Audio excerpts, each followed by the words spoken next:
नमस्कार साथियों, स्वागत है आपका आपके अपने YouTube चैनल सुदर्शन में। मैं हूं आपका साथी विजय कुमार सिहाग। दोस्तों, आज हम आज़ाद हिंद फौज के एक ऐसे योद्धा के बारे में जानकारी साझा करेंगे। 104 साल के स्वतंत्रता सेनानी सेडू राम के दिल में आज भी जिंदा है सुभाष चंद्र बोस। हजारों लाखों लोगों ने कुर्बानी दी, तब जाकर हमें आज़ादी मिली। आज़ादी के परवानों ने प्राणों की परवाह किए बिना आज़ादी की जंग लड़ी। उसी के कारण आज हम हिंदुस्तान की खुली आब और हवा में स्वतंत्रता की सांस ले रहे हैं। आज आज़ादी की लड़ाई के महापुरुषों में एक नाम आता है सुभाष चंद्र बोस का। इस लड़ाई में बोस की आज़ाद हिंद फौज के सिपाही रहे झुंझुनू के बुड्डाना गांव के 104 साल के सेडू राम किसनिया।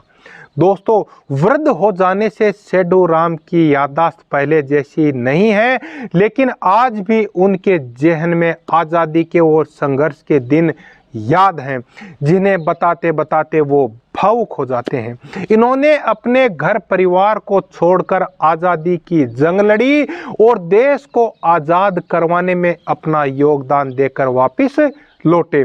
4-5 साल तक वापस नहीं आने पर परिजनों ने मान लिया कि वे देश के लिए शहीद हो गए हैं, लेकिन जब वह आए तो देश की आज़ादी की खुशियां लेकर लौटे। आज सेडू राम जी 104 साल से ऊपर हो गए हैं। जब वे 21 साल के थे तब आज़ादी के आंदोलन में कूद गए थे। सुभाष चंद्र बोस की आज़ाद हिंद फौज के सिपाही के तौर पर वे विभिन्न देशों में गए, जेल में भी रहे, लेकिन आज़ादी दिलाकर ही दम लिया। आज सेडू राम ने पुराने किस्से याद करते हुए यह जानकारी दी कि 1940 में वे आज़ादी की लड़ाई में कूद गए और उनके जेल में बंद के दौरान नेताजी से उनकी मुलाकात हुई। उन्होंने अपने फौज में शामिल किया और फिर नेताजी की लीडरशिप में लड़ाइयाँ लड़ी। उन्होंने बताया कि 3-3 दिन तक उन्हें खाना नहीं मिलता था और बिना खाने के दिन गुजारना पड़ता था। सेडू राम के परिवार के लोग उन दिनों के किस्से याद करते हुए बताते हैं कि उन्होंने जेल में काफ़ी समय बिताया। उनका 5 साल तक तो यह तक कि पता नहीं था कि वे जिंदा हैं या राष्ट्र के लिए शहीद हो गए। उनकी कोई सूचना नहीं थी। तब सभी ने मान लिया कि वे राष्ट्र के लिए शहीद हो गए, लेकिन जब 5 साल बाद अचानक वे लौटे तो आज़ादी की खुशियां उनके साथ थी।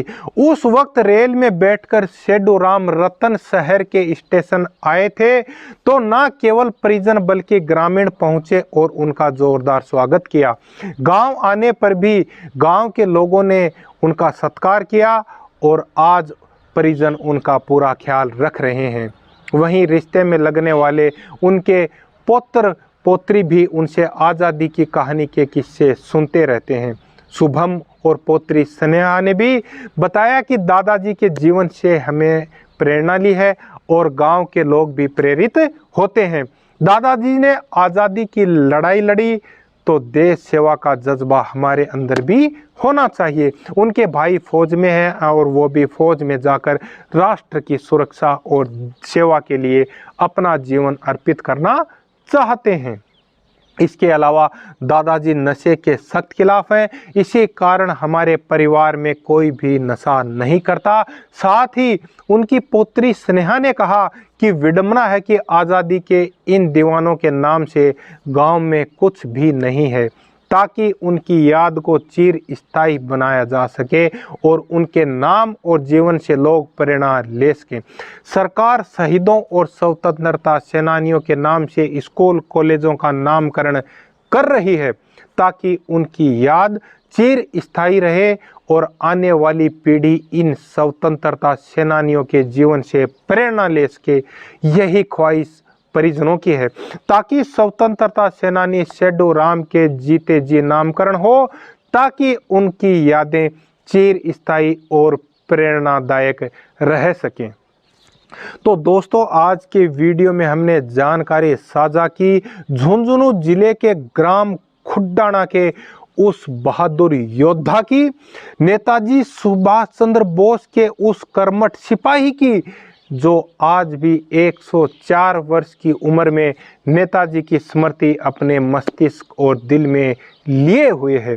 आज का वीडियो समर्पित है नेताजी सुभाष चंद्र बोस और उनके इस वीर बहादुर कुशल सिपाही को। यदि आपको वीडियो पसंद आया तो वीडियो को लाइक करें, शेयर करें, चैनल को सब्सक्राइब करें। जय हिंद, जय मां भारती।